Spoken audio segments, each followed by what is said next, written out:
नमस्कार, मैं अखिल श्रीवास्तव भारत मौसम विज्ञान विभाग के साप्ताहिक परिचर्चा में आपका स्वागत करता हूं। इस परिचर्चा में हम लोग पिछले सप्ताह में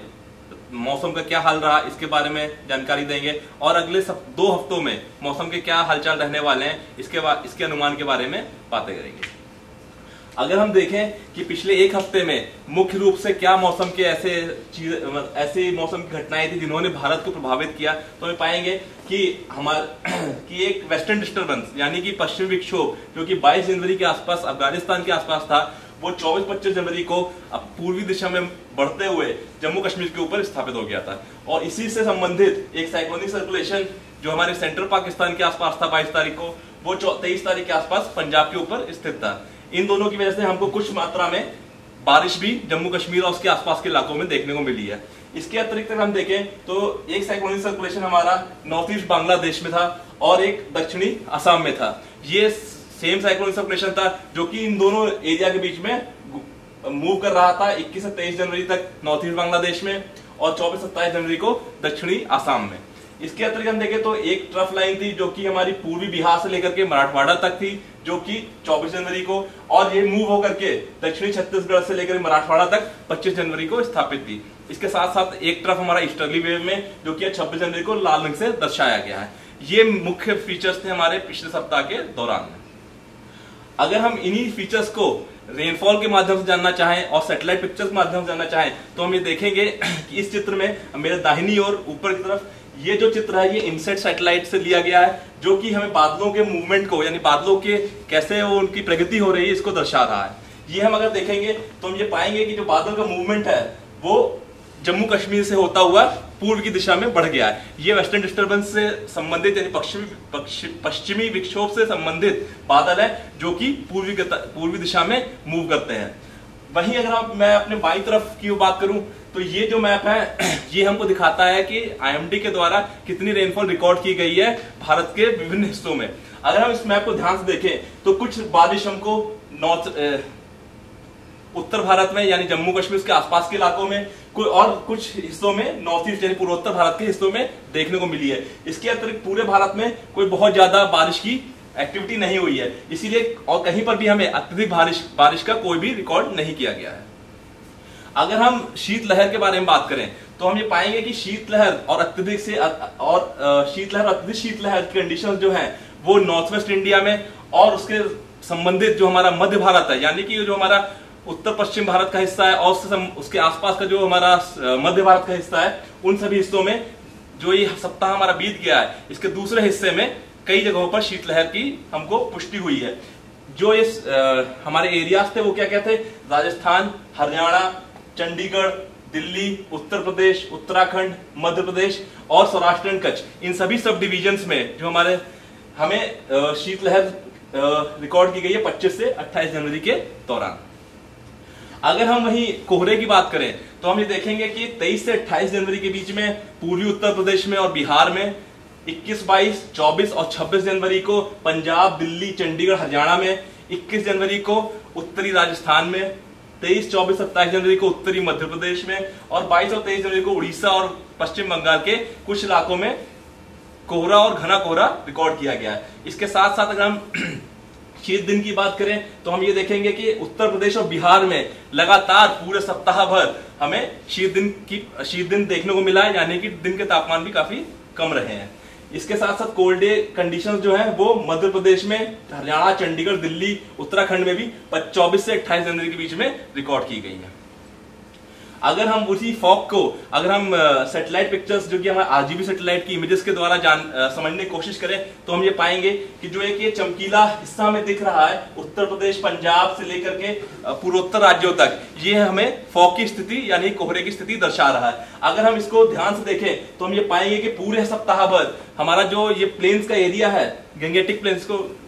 इस पूरे एरिया में कोहरे की घनी चादर छाई रही है। ये सारी पिक्चर्स को अगर हम ध्यान से देखें 27 जनवरी को तो ये जो कोहरा है थोड़ा पंजाब और हरियाणा के आसपास कम हुआ है, लेकिन ये जो कोहरा इसका थोड़ा विस्तार हो गया है मध्य भारत की तरफ भी। तो इस पूरे हफ्ते में कोहरा जो है पर्याप्त मात्रा में पूरे हमारे जो प्लेन्स एरियाज है नॉर्थ वेस्ट इंडिया के, उन सभी को प्रभावित करता रहा है।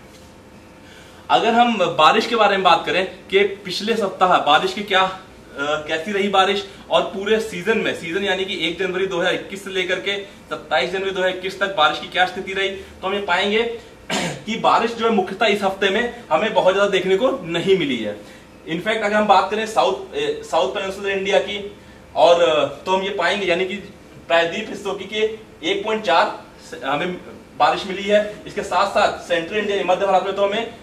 0 बारिश मिली है। और अगर हम ओवरऑल पिक्चर के बारे में बात करें तो हमें अभी तक जो हमारा साउथ पेनिनसुलर इंडिया था उसमें प्लस 500% की बारिश प्राप्त हुई थी, जिसकी वजह से overall country as a whole यानी पूरे भारत को अगर हम एक साथ देखने की कोशिश करें तो ये पाएंगे कि ओवरऑल हमारी जो बारिश है वो प्लस 38% इस पूरे सीजन में रही है। यानी 1 जनवरी 2021 से 27 जनवरी 2021 तक जो पूरे भारतवर्ष में बारिश रिकॉर्ड की गई है वो सामान्य की तुलना में प्लस 38% रही है। अब इसके साथ साथ अगर हम ये देखें कि आज के दिन यानी 28 जनवरी को मौसम की क्या स्थिति रही, क्या घटनाएं हो रही थी मौसम में, तो हम ये पाएंगे कि पूरे भारत के मानचित्र पर बहुत ज्यादा कुछ हलचल ऐसी नहीं थी। 3 साइक्लोनिक सर्कुलेशन हमको दिखाई दे रहे हैं, एक हमारा दक्षिणी आसाम में था, एक मराठवाड़ा में और एक दक्षिण पूर्वी राजस्थान में दिखाई दे रहा है। इसके साथ साथ कोई बहुत ज्यादा हलचल नहीं थी। और आज की डेट में अगर हम देखें यानी 28 जनवरी ये सुबह 8:45 की जो तस्वीर है सैटेलाइट के RGB इमेज, इसमें ये फॉग को दर्शा रहा है। तो हम देखेंगे कि पूरा ये फॉग का जो एरिया है पूरा उत्तर प्रदेश, बिहार, उसके आसपास के बंगाल कुछ इलाकों में और आपका नॉर्थ ईस्ट तक पूरा फैला हुआ है।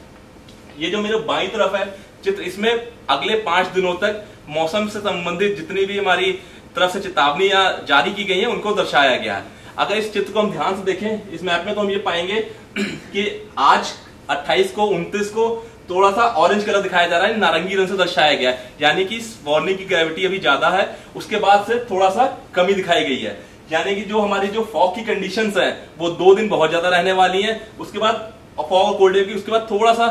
कोल्ड वेव में कमी आ सकती है, लेकिन जो हमारी फॉग कोल्ड वेव कंडीशंस है उससे उत्तर प्रदेश में अभी भी बहुत ज्यादा राहत मिलने की संभावना एक नहीं है। और 1 फरवरी तक उत्तर प्रदेश के कुछ एक इलाकों में और उत्तराखंड में कोल्ड वेव और फॉग जैसी स्थिति बनी रह सकती है। ये हमारा IMD GFS का जो ग्लोबल हमारे यहाँ मॉडल रन किया जाता है कंप्यूटर्स पर, उसका आउटपुट है जिसको हम माध्यम से हम आगे का अनुमान लगाते हैं। अगर इस चित्र को हम ध्यान से देखें तो ये हमको जो कलर है इसके जिसके रंग है वो हमको बारिश के बारे में जानकारी दे रहे हैं। तो अगर हम ध्यान से देखेंगे तो कुछ येलो पैचेस यानी पीले रंग के पैचेस हमको ऊपर जम्मू कश्मीर के आसपास दिखाई दे रहे हैं। इसके साथ साथ थोड़ा सा नॉर्थ ईस्ट इंडिया यानी पूर्वोत्तर भारत में और साउथ में हमारा तमिलनाडु के आसपास के इलाकों में। ये जो हमारे ऊपर के जो पैचेस थे वो पश्चिमी विक्षोभ से रिलेटेड बारिश को दर्शा रहे हैं जम्मू कश्मीर के ऊपर, जो कि हम एक्सपेक्ट कर रहे हैं कि 31 जनवरी की रात से फिर से पश्चिमी विक्षोभ का असर भारत के ऊपर देखने को मिलेगा, जिसकी वजह से जम्मू कश्मीर और पश्चिमी हिमालय के जो क्षेत्र हैं उसमें थोड़ी बहुत बारिश मिल सकती है। इस चित्र में अगर हम देखें तो ये हमको लोअर लेवल्स पर यानी कि 925 HPA पर हवा की गति कैसी रहेगी, उसकी दिशा कैसी रहेगी उसको दर्शा रहा है। अगर इसको ध्यान से देखें तो हम ये पाएंगे कि हवा की जो गति है वो ज्यादातर हिस्सों में हमारे यहाँ उत्तर पश्चिम दिशा से बह रही है, जो कि अमूमन बहुत ही ड्राई होती है यानी उनमें मॉइस्चर बहुत कम होता है, जो कि बहुत कंड्यूसिव होती है यानी बहुत समर्थन करती है कोल्ड वेव जैसी कंडीशंस का और फॉग का। ये जो हमारे चित्र से दिखाया जा रहा है ये हमारे एक्सटेंडेड रेंज फोरकास्ट यानी कि जो हम अगले 2 हफ्ते तक का फोरकास्ट है उसके जो मॉडल है उसके फोरकास्ट आउटपुट दिखाए जा रहे हैं। इसमें हम देखें तो जो ऊपर का पैनल है वो फोरकास्ट दिखाता है और जो नीचे का पैनल एनॉमली यानी विसंगति दिखाता है, यानी कि सामान्य तौर पर क्या होना चाहिए बारिश की स्थिति और उसमें क्या अंतर पड़ रहा है इस फोरकास्ट के माध्यम से। तो अगर हम देखें तो ऊपर वाले चित्र में हम देखते हैं तो सिर्फ जम्मू कश्मीर, पूर्वोत्तर राज्यों में और थोड़ा सा कुछ तटीय इलाकों में थोड़ा सा हरा पैच दिखाया जा रहा है। ये कुछ बारिश के इलाके हमको दिखा रहा है पहले सप्ताह में। वहीं दूसरे सप्ताह में भी सिचुएशन बहुत ज्यादा अंतर नहीं पड़ा, सिचुएशन में सिमिलर काइंड ऑफ सिचुएशन है कि हमारा जो उत्तरी भाग है उसमें, पूर्वोत्तर भागों में और कुछ तटीय इलाकों में हमको बारिश मिलने की संभावना है। अगर इसी को हम विसंगति के माध्यम से समझे तो हम देखेंगे कि जो नीचे वाला चित्र है इसमें जो ये लाल कलर है ये सारे नेगेटिव एनॉमली यानी कि ऋणात्मक विसंगति बताते हैं, यानी कि जहां पर सामान्य से कम बारिश मिलने की संभावना है। अगर दोनों चित्रों को देखें तो हम पाएंगे कि हमारे नॉर्दर्न बेल्ट में यानी उत्तरी जितनी भी हमारी क्षेत्र है उन सभी में या तो विसंगति जो है वो थोड़ा सा ऋणात्मक की ओर है यानी कि निगेटिव साइड में है, यानी कि बारिश जो है सामान्य से कम मिलने की संभावना है। वहीं दक्षिण में हमें थोड़ा सा ज्यादा बारिश सामान्य से मिलने की संभावना है। अगर हम इसी मॉडल के आउटपुट के माध्यम से हम तापमान के बारे में जानना चाहें, यानी कि जो हमारा न्यूनतम तापमान है, तो हम ये देखेंगे कि हमारा जो ऊपर के जो पैनल है वो पहले सप्ताह और दूसरे सप्ताह के न्यूनतम तापमान को दर्शा रहे हैं। उत्तर भारत में आप देखेंगे कि एक थोड़ा बैगनी कलर सा दिख रहा है, रंग दिख रहा है, जो कि 5 डिग्री के आसपास के तापमान को दर्शाता है। जबकि दूसरे सप्ताह में ये जो बैगनी हिस्सा है कम होकर के थोड़ा सा पीले हिस्से में आ गए हैं, यानी कि मिनिमम तापमान जो कि हमारा न्यूनतम तापमान है वो दूसरे हफ्ते में, यानी कि हमारा जो 5 फरवरी से 11 फरवरी है, इसमें थोड़ा सा बढ़ने की संभावना है। वहीं अगर इसकी विसंगति देखें तो हम ये पाएंगे कि जो सामान्य तापमान होता है न्यूनतम, उससे हमारे उत्तरी भारत के तापमान लगातार कम चल रहे हैं पहले सप्ताह में भी, और इनके दूसरे सप्ताह में भी कम रहने का अनुमान है। यानी कि हमें शीतलहर है उससे बहुत ज्यादा राहत मिलने की संभावना नहीं है। दूसरे हफ्ते में टेम्परेचर जरूर थोड़े से बढ़ सकते हैं, लेकिन शीतलहर जैसी संभावनाएं बनी रह सकती है। अगर वहीं हम टी मैक्स यानी कि मैक्सिमम टेम्परेचर के बारे में बात करें तो हम ये पाएंगे कि जो तापमान है वो आप देखेंगे अगर मध्य भारत में तो एनोमली के माध्यम से, विसंगति के माध्यम से, तो यहाँ भी निगेटिव एनोमली है पहले सप्ताह में और दूसरे सप्ताह में भी। यानी कि अगले 2 सप्ताह में जो हमारे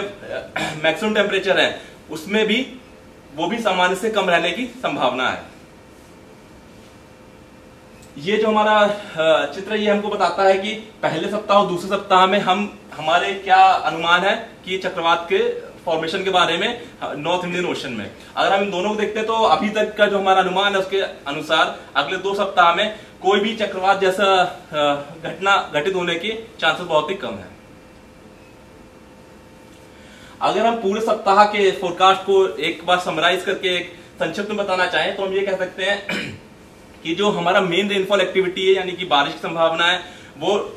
उत्तरी क्षेत्र में है, क्योंकि हम एक WD पश्चिमी विक्षोभ की अनुमान लगा रहे हैं जो कि भारत को 31 जनवरी की रात से इफेक्ट कर सकता है। इसके चलते 1 फरवरी से 3 फरवरी के बीच में जो हमारा जम्मू कश्मीर और पश्चिमी हिमालय क्षेत्र है उसमें लाइट रेन और स्नोफॉल हो सकती है। इसके अतिरिक्त अगर हम देखें तो एक साइक्लोनिक सर्कुलेशन है हमारा जो